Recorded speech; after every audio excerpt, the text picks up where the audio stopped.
What is the implication of the Kyoto Protocol expiring next year for countries like South Africa? Well, essentially what it means is that no new projects will be able to be registered after 2012.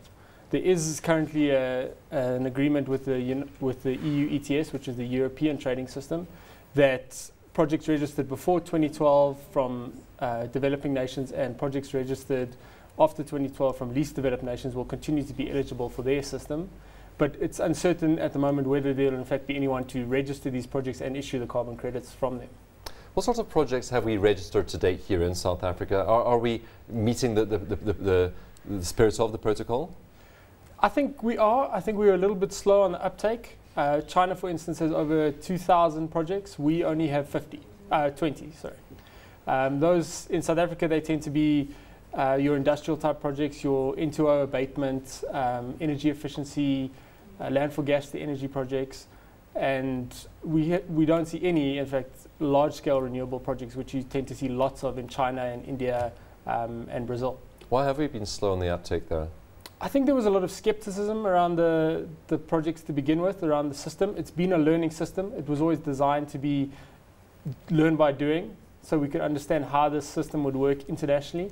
And I think South African project developers have been very hesitant to get into the market. There's also been fundamental economic drivers that have prohibited those projects from coming online in any event, such as a low electricity tariff, poor carbon, no carbon taxes and no sort of environmental legislation to force companies to take on those projects.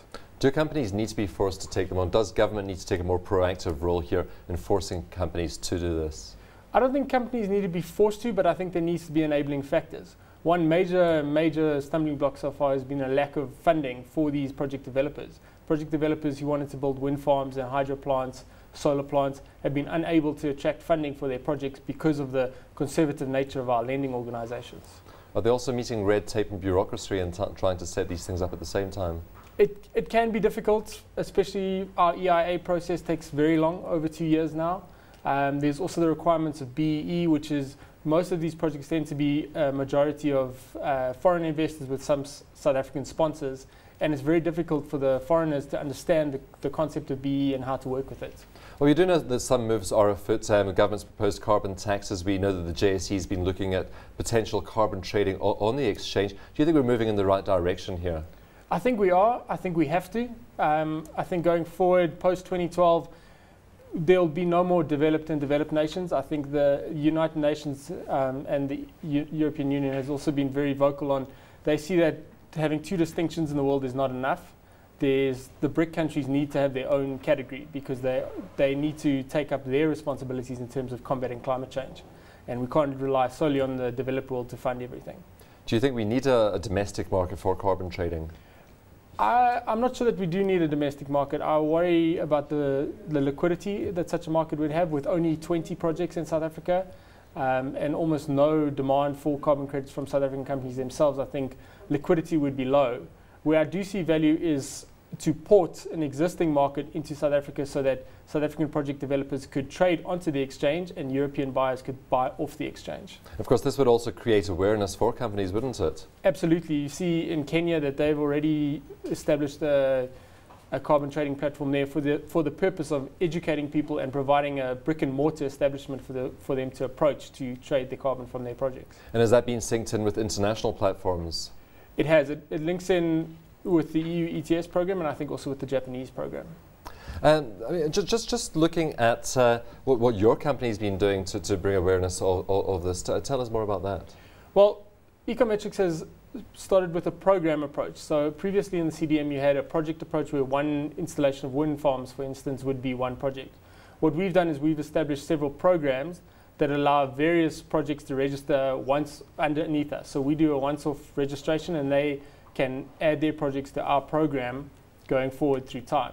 That reduces the cost significantly for project developers, which has been also a major stumbling block. It costs approximately $2.4 million to register your project.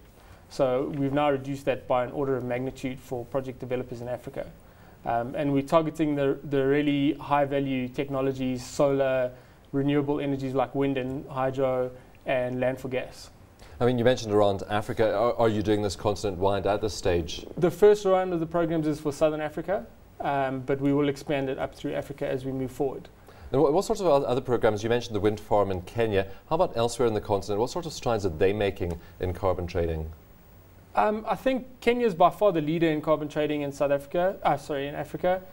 Egypt is very strong as well. They have some very large wind farms that are registered, and they contribute the most in terms of carbon reductions for Africa. Uganda is involved with hydro projects, and there's various other small projects that's still in early stages around Rwanda and places like that. And so what's the way forward for countries like South Africa in helping to build these platforms?